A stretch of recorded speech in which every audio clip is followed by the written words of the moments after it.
Assalamualaikum warahmatullahi wabarakatuh. Perkenalkan, saya Cindy Junita Rahma, kelas 11 Perhotelan 4, absen 34. Di sini saya akan menjelaskan rangkuman materi PPKN, bab 1 unit 3, tantangan berpancasila dalam kehidupan global, dan bab 2 unit 3, konsekuensi pelanggaran kesepakatan. Pada era teknologi informasi, menguji Pancasila dengan masuknya ideologi-ideologi alternatif. Pancasila adalah ideologi negara yang harus dipatuhi dan menjadi perekat bangsa. Kemungkinan ideologi lain memasuki masyarakat Indonesia yang sudah menganut Pancasila. Ideologi seperti radikalisme, ekstremisme, dan terorisme mulai masuk ke kehidupan berbangsa dan bernegara. Radikalisme dan ekstremisme sering dihubungkan. Ekstremisme kekerasan adalah penggunaan kekerasan untuk tujuan politik, agama, dan ideologi. Terorisme didefinisikan dalam Undang-Undang Nomor 15 Tahun 2003 sebagai penggunaan kekerasan untuk tujuan meresahkan dan menimbulkan kerusakan. Ideologi ini tidak sejalan dengan tradisi luhur Indonesia seperti kekeluargaan dan gotong royong. Konsumerisme adalah pandangan hidup yang menganggap barang mewah sebagai sumber kebahagiaan. Konsumerisme seringkali mengarah pada perilaku konsumtif dan yang berlebihan. Ideologi ekstremisme, radikalisme, terorisme, dan konsumerisme bertentangan dengan nilai-nilai Pancasila.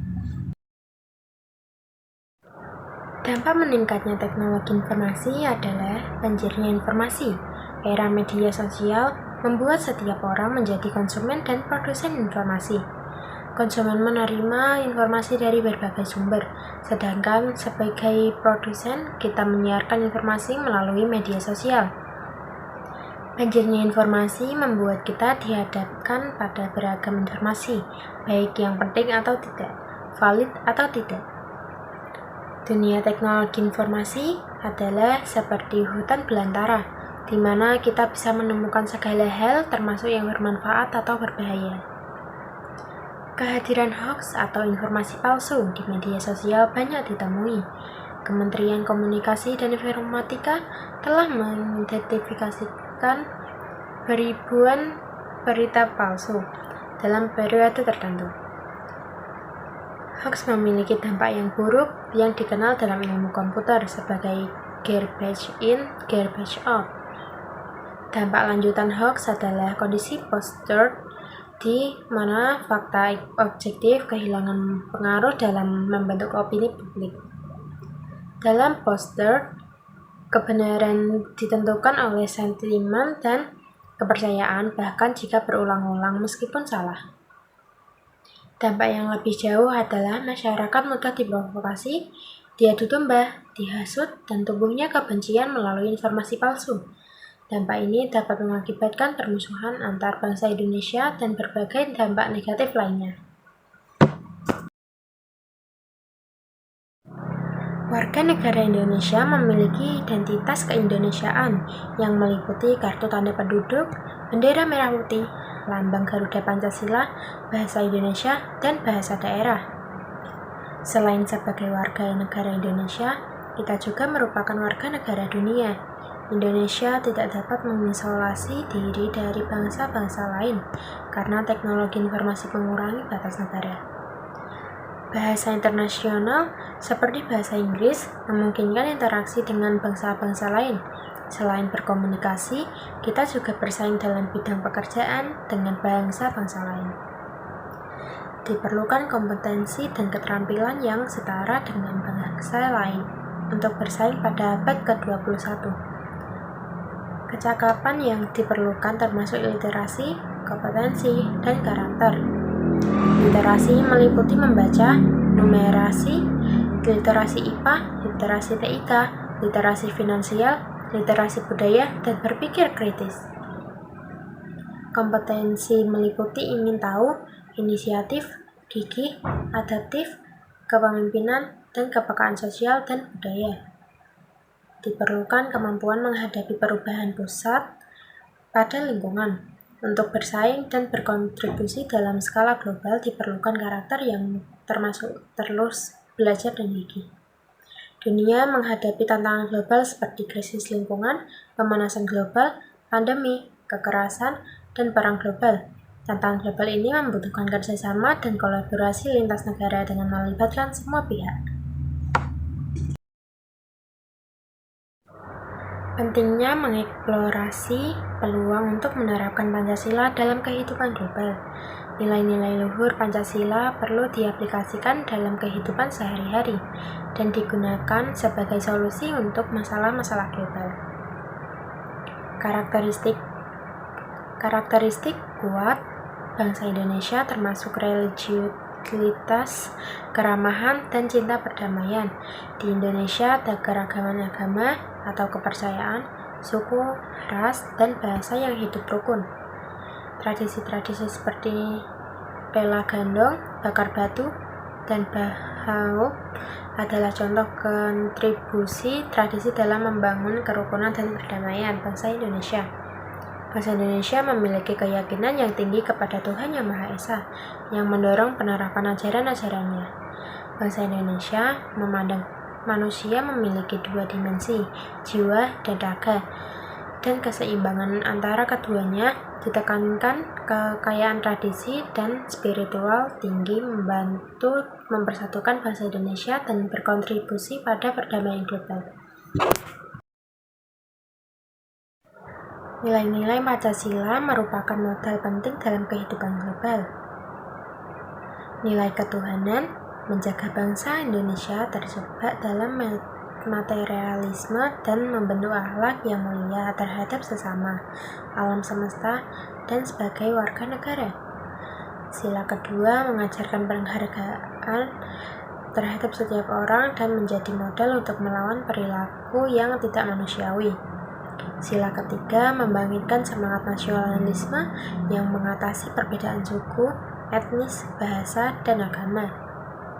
Sila keempat mengedepankan musyawarah sebagai cara menyelesaikan masalah dan melarang perilaku main hakim sendiri. Sila kelima mengajarkan adil dan memandang setiap manusia memiliki hak asasi yang sama. Pentingnya meningkatkan keterampilan diri untuk menerapkan Pancasila dalam kehidupan global. Keterampilan kolaborasi diperlukan karena banyak hal yang tidak bisa diselesaikan sendiri, seperti kerjasama dalam startup. Komunikasi memiliki peran penting bukan hanya dalam menguasai bahasa asing, tetapi juga dalam memahami dan menghargai tradisi yang terkait dengan bahasa. Keterampilan yang diperoleh di sekolah hanyalah modal awal yang perlu dikembangkan lebih lanjut. Kesuksesan seseorang tidak selalu tergantung pada peringkat di kelas, tetapi juga pada kemauan untuk terus belajar, memiliki rasa ingin tahu, dan adaptasi dengan lingkungan.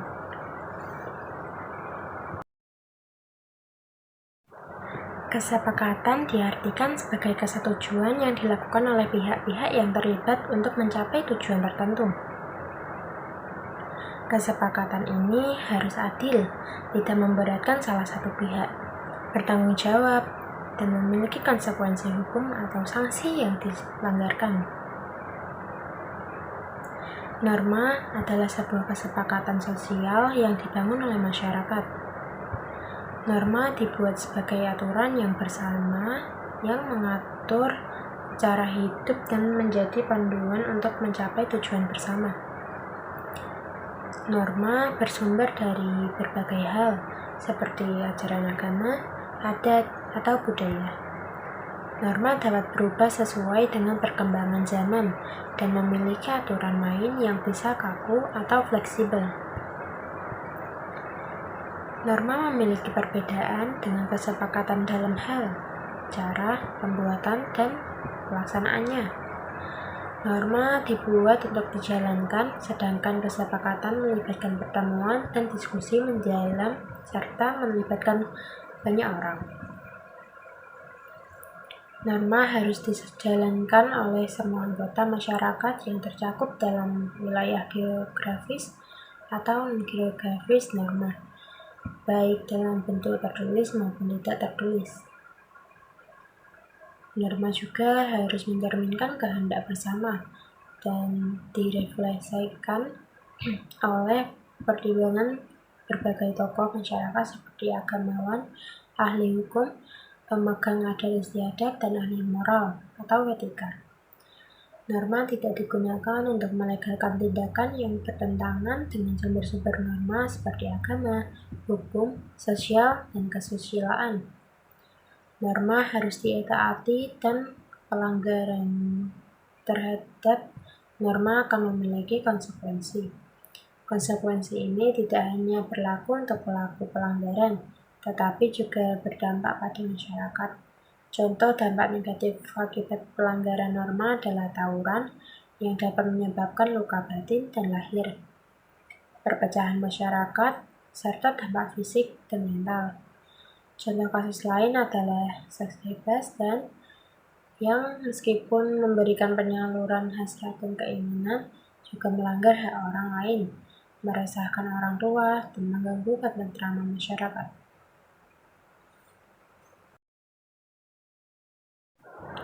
Norma di sekolah disepakati oleh berbagai pihak, termasuk manajemen sekolah, guru, orang tua, peserta didik, dan masyarakat. Proses penyusunan norma harus melibatkan semua pihak secara demokratis. Penting untuk menjaga partisipasi aktif dari semua pihak yang terlibat dalam proses pembuatan norma. Semua pendapat harus dihargai dan didiskusikan dengan demokratis tanpa mengabaikan aspirasi mereka.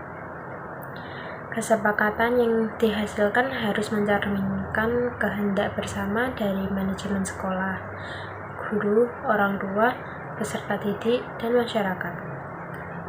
Norma tidak boleh digunakan sebagai alat untuk memaksakan kehendak tertentu dari pihak tertentu. Dalam proses penyusunan norma, menghormati pendapat orang lain sangat penting. Norma yang dibuat harus menjadi tanggung jawab bersama dan mencerminkan kepentingan semua pihak yang terlibat. Sekolah atau lembaga pendidikan harus menjadi contoh yang baik dan dapat dijadikan referensi oleh masyarakat. Tidak boleh terjadi pemaksaan kehendak dalam pembuatan kesepakatan norma. Komitmen sekolah tidak hanya terbatas pada pengajaran, tetapi juga pada memberikan pembelajaran kepada diri sendiri dan masyarakat dalam upaya menjalankan proses pembuatan norma yang demokratis dan berkeadilan.